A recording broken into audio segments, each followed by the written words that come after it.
Hola, ¿qué tal? ¿Cómo estás? ¿Cómo has estado? ¿Has estado practicando? ¿Has estado estudiando? ¿Has estado usando el español mucho? ¿Con amigos? ¿En el trabajo? We are getting close to the end of this course, and there's just a few other main lessons I want to show to you.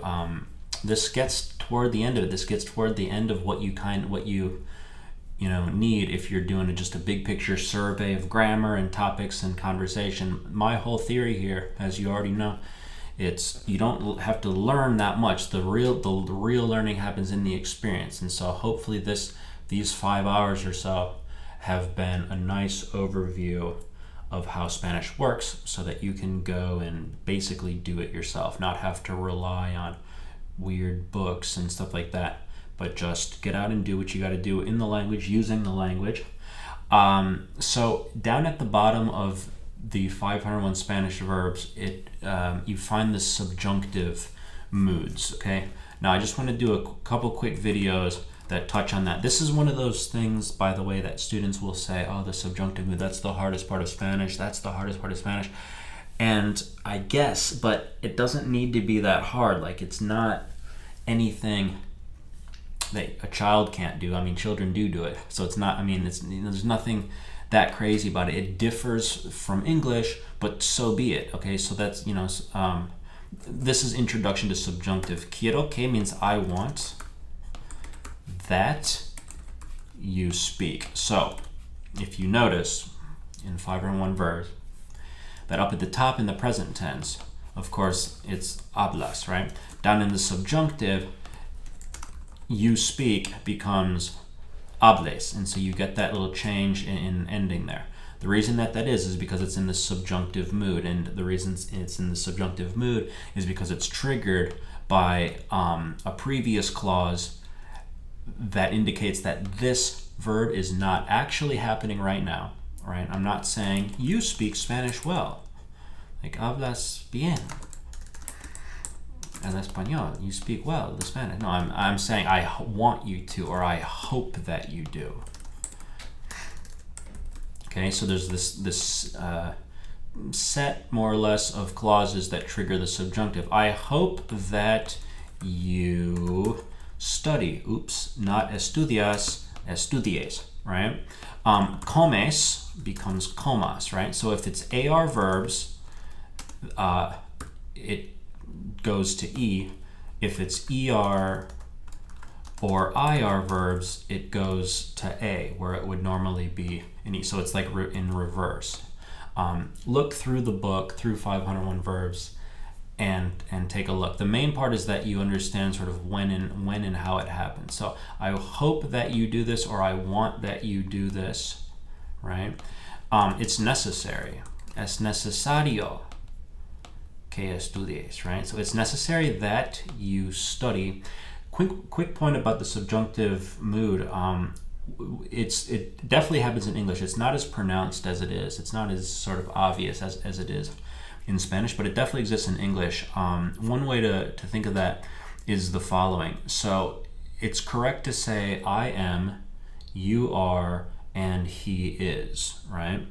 It's not normally correct to say he be, right? So he be here at 9. No, he is here at 9 every day. That's the way it's said. However, if you say it's recommended that he be here, then you do say he be, right? So the verb be is in the subjunctive mood in that case, just like it would be in Spanish. Spanish takes it one step further by saying stuff like I want, instead of saying I want him to be here, they say I want that he be here. I want that you be here, right? I hope that you speak Spanish. Espero que hables español. I hope you study. Espero que estudies. Es necesario que estudies. If you're happy that something is the case, for example, estoy feliz que, or often they'll put a de here. So I am happy of that you, right? So estoy feliz de que estés aquí. That would be I'm happy that you're here. Estoy feliz de que estés aquí. And really the de is sort of optional. So you could also just say, estoy feliz que estés aquí. I'm happy that you are here. So the way you feel also triggers the subjunctive mood. I am sad. Estoy triste. I'm sad that you are not here. Que no estés aquí, right? I am surprised. Estoy sorprendido. Or sorprendida if you're a woman or female. Estoy sorprendido, estoy sorprendida. I'm surprised that you're not here. Estoy sorprendido que no estés aquí. So on and so forth, okay? Finally, you can say dudo, which means I doubt, or no creo, which means I don't think, okay? Now, this is the third category that triggers a subjunctive verb, right? First one was desire. I hope or I want that something is the case, or it's necessary that it's the case. Emotion, that something be the case, okay? Or doubt that it be the case. So I doubt that he be here, right? It's Shakespeare stuff, like dudo que esté aquí. I doubt that he's going to be here. Dudo que vaya a estar aquí.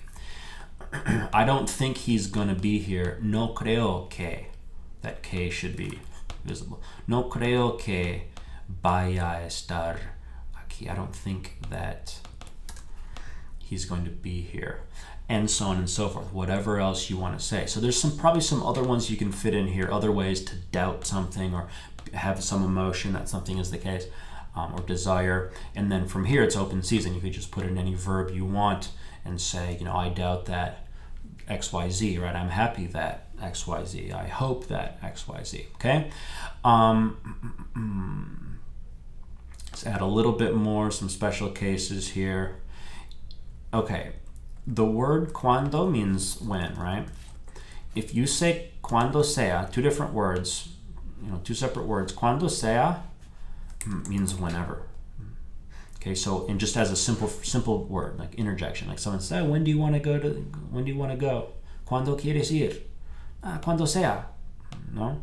Where do you want me to leave this glass? Oh, we're at wherever. Donde sea. By the way, sea comes from the verb ser, which means to be, for identity, what things are.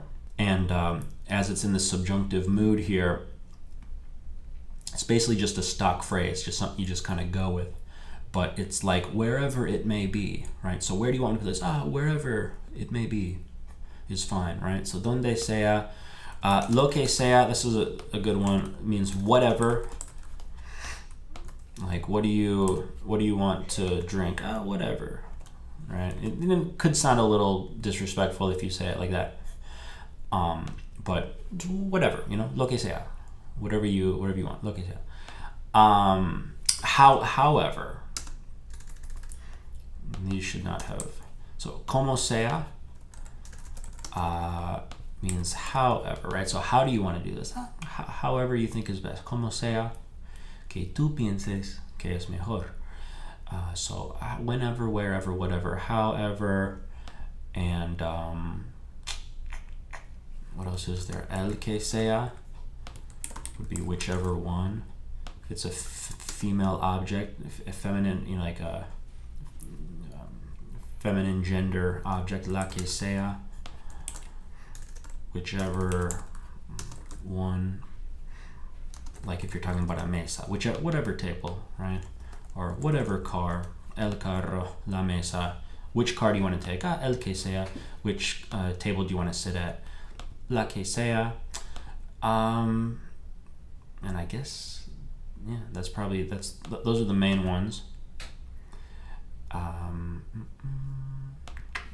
give you one more important expression. O sea is like saying,